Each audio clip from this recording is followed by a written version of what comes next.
Daniel had always dreamed of owning a lakeside property. After years of working endless overtime shifts in the city, he finally bought a secluded home with a stunning stretch of shoreline. Unlike most homes in the neighborhood, this land came with a rare clause in the deed: exclusive ownership of a section of the lakefront. The previous owner had fought long and hard to keep the HOA from controlling it, and now that privilege belonged to Daniel. On his first weekend there, Daniel invited close friends and family for a housewarming gathering. They brought kayaks, fishing rods, folding chairs, and coolers filled with food. As laughter rippled across the calm waters, Daniel felt a surge of pride. His land was more than property, it was his sanctuary. But across the lake, a pair of sharp eyes narrowed with disapproval, already plotting an unwelcome interruption. Karen, the unofficial queen bee of the neighborhood HOA, prided herself on keeping order. She had lived there for years, and her sense of authority extended far beyond the actual bylaws. Everyone knew her as the woman who corrected mailbox heights, dictated fence colors, and left warning notes for even the smallest infractions. That morning, while sipping coffee from her porch, Karen spotted Daniel's group enjoying the dock. Her jaw tightened. "Unregistered guests on the lake," she muttered, already clutching her clipboard like a weapon.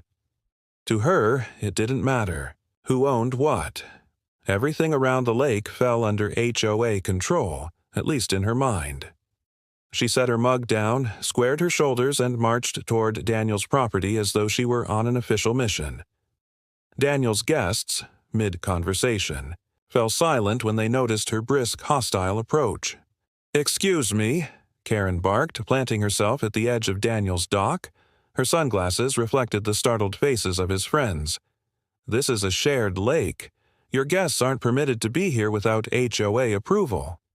Daniel walked forward, calm but firm. "Good afternoon. Can I help you with something?" Karen adjusted her clipboard. "Yes, you can start by asking these people to leave. This isn't a public beach for outsiders to splash around. It's private, community-regulated property. I'll need you to clear the dock immediately." His friends exchanged puzzled looks. They weren't rowdy. They weren't disturbing anyone. They were just enjoying a barbecue. Daniel glanced at Karen, measuring her tone. She wasn't asking. She was ordering. Still, he chose restraint, at least for now. "These are my invited guests," he explained, his voice level. "They're here with me." Karen sniffed. "That doesn't matter. HOA rules prohibit large gatherings on the shoreline. If you don't comply, I'll be reporting you to the board. We can fine you per violation." She crossed her arms as if the matter were settled. The tension was palpable. Daniel's patience, however, was beginning to thin. Not content with her initial declaration, Karen strutted onto the dock, pointing at the kayaks floating nearby. "Those need to be removed immediately. Recreational equipment is not allowed to block HOA-managed lake access." Daniel's friend, Mark, muttered, "Lady, nobody's blocking anything." Karen spun on him like a hawk spotting prey. "Excuse me, only homeowners in good standing have any right to be here. Guests are temporary, not entitled to take over." Daniel stepped between them. "Karen, let's slow down. My property line extends here, including this dock." Karen smirked condescendingly. "Nice try. I know exactly where the HOA boundaries are. Don't think you can sneak around the rules just because you're new." She lifted her phone. "I'll call the board right now. They'll back me up." The group fell silent, watching this standoff unfold. The lake breeze tugged at the edges of Karen's clipboard, but she clutched it like armor. She believed she held the higher ground. She didn't realize she had just overstepped into territory beyond her control. Daniel straightened his shoulders, his tone calm but edged with finality. "Karen, let me make this clear. The HOA does not control this dock nor this shoreline. When I bought this home, I inherited the original deed that explicitly designates this land and a section of the lake as private property. That means it belongs to me, not the community. My guests are here by my invitation, and legally, no one else has authority here. For the first time, Karen faltered. Her mouth opened, but no words came out. She glanced at the dock, then back at Daniel, then at the amused faces of his friends. Her certainty cracked like thin ice. "That can't be true," she stammered. "The HOA governs all lakefront access." "Not this one," Daniel replied. "You're welcome to check the county records, or I can show you the deed myself. But, as of right now, you're standing on my property, and unless you were invited, you're trespassing." The silence hit hard. Karen's cheeks flushed crimson. For once, she didn't have a rule or regulation to fling back. A few guests chuckled under their breath, one even clapping softly at Daniel's words. Karen's grip on her clipboard trembled. She tried to salvage her authority with a weak retort. "Well, even if what you say is true, this gathering is disruptive, and I'll still report it to the board." Daniel nodded politely. "Go ahead. They'll tell you exactly what I just did. The HOA has no power here."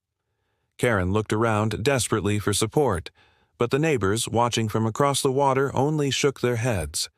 Her once commanding presence had evaporated. She turned, stiffly, muttering under her breath, and marched back up the gravel path. Her retreat was anything but graceful, her shoulders rigid, her pride in tatters. Daniel's guests burst into laughter the moment she was out of earshot, the dock buzzing, with relief and amusement. The villain of the afternoon had been defeated, not with aggression, but with facts. The rest of the evening unfolded in celebration. Daniel's friends toasted to his calm authority, raising their drinks in a mock cheer of "King of the Lake." The sun melted into the horizon, streaking the water with shades of gold and crimson. Daniel leaned against the dock railing, the cool breeze brushing his face, a quiet satisfaction filling him. He thought back to Karen's stunned expression, how quickly her confidence had crumbled when faced with truth. It wasn't just about proving her wrong, it was about drawing a boundary. Too many people lived in fear of bullies hiding behind vague rules, but today proved something important. Knowing your rights was the strongest weapon of all. Later, as the fire pit crackled and laughter echoed into the night, Daniel felt certain this lake house would become more than a retreat. It was a symbol of freedom, a place where friends could gather without fear of self-appointed enforcers. From that day on, Karen avoided his property entirely, her pride too bruised to risk another confrontation. And every time Daniel's guests returned, they retold the story of the HOA invasion, laughing louder each time.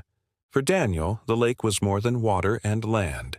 It was peace, hard-earned and fully his. No HOA Karen could ever take that away.